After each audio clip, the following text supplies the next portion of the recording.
광주광역시 북구 임동에는 오랜 시간의 흔적을 간직하고 곧 사라지는 공간이 있습니다. 1930년대 중반 일제강점기 시절에 나라 잃은 조선인들의 피와 땀, 눈물로 세워진 건축물. 당시 가네가우치 공장으로 불렸고 해방 후에는 전남방직공사로, 1961년에는 전남방직과 일신방직 두 회사로 분리되어 하나의 건물에 정문을 달리한 채 60년을 버텨온 곳입니다.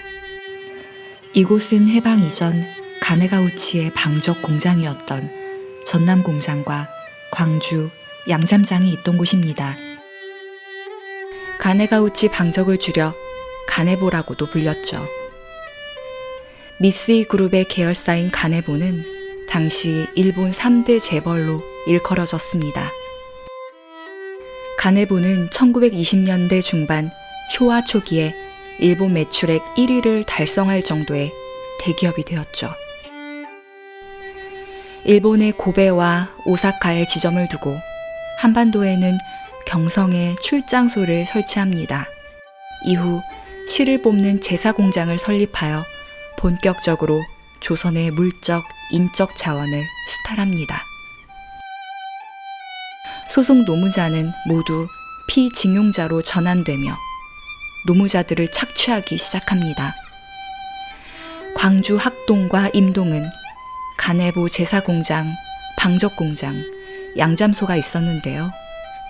현재 금호맨션에는 그 시기 제사공장의 굴뚝이 아직 남아있습니다. 광주가 타깃이 되었던 이유는 원료 확보가 수월했기 때문인데요. 타 도시보다 누에고치 생산량이 많았고 뽕잎 생산비가 저렴했으며 또 산과 들로 목화꽃이 피었기 때문입니다. 게다가 공업용수도 풍부했죠.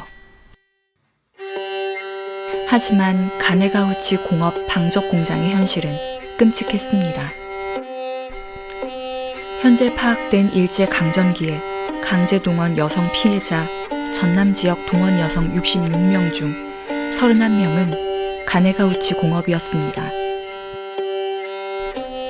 대부분 피해자들은 10대 나이로 일본이나 국내의 방적 공장이나 탄광에 끌려가 강제로 중노동을 하면서 임금도 제대로 받지 못했습니다. 1935년 세워진 가네보 전남 공장은 1945년 조선인 노무자가 2,470여 명에 달할 정도였습니다. 시민 위락시설로 만들어진 건물 밖 운동장과 수영장은 유령시설이나 다름없었죠. 방적 공장에서 소녀들은 주로 운전공을 맡았습니다.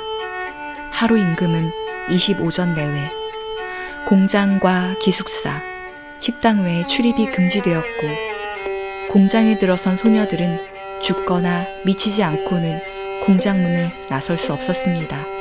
소녀들은 팔도 닿지 않는 어른용 기계 앞에서 하루 12시간 이상의 노동을 해야 했습니다.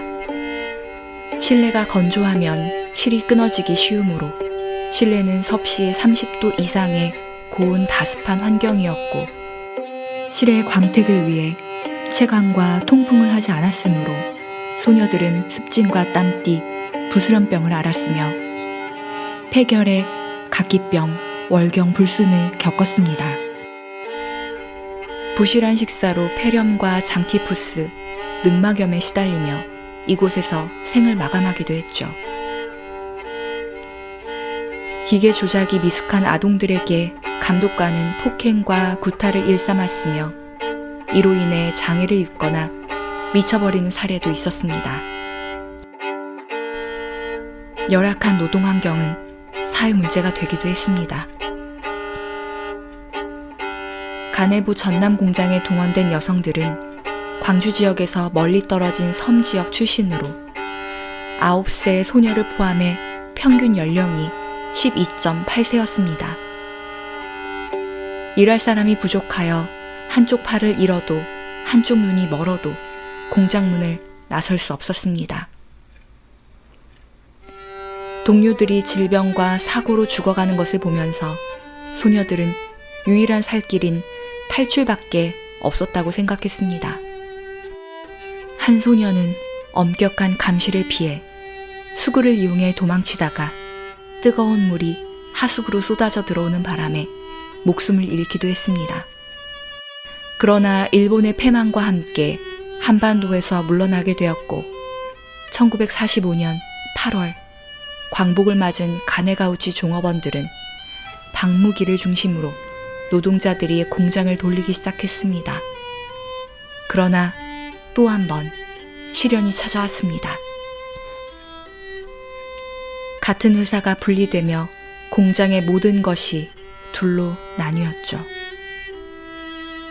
종업원들은 반씩 나뉘었고 담장을 자로잰 듯 갈랐습니다. 하나의 건물, 두 개의 정문을 사용하게 된 것이죠. 그러나 1970년 전방과 일심방직은 최고의 호황기를 누리게 됩니다. 당시 집안 경제를 책임지고 오빠나 남동생 학업 뒷바라지를 숙명으로 여겼던 여공들에게는 돈도 벌고 못다한 공부도 할 수 있는 곳이기도 했습니다.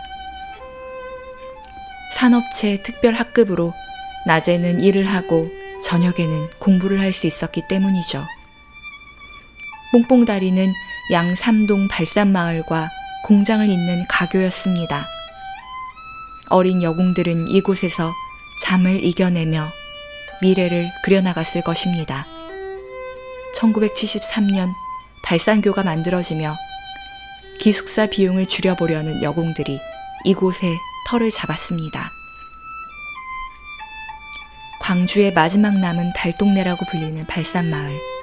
당시 노동자들이 바라보았을 그 달이 그 시절의 기억을 아직 간직하고 있을 것입니다.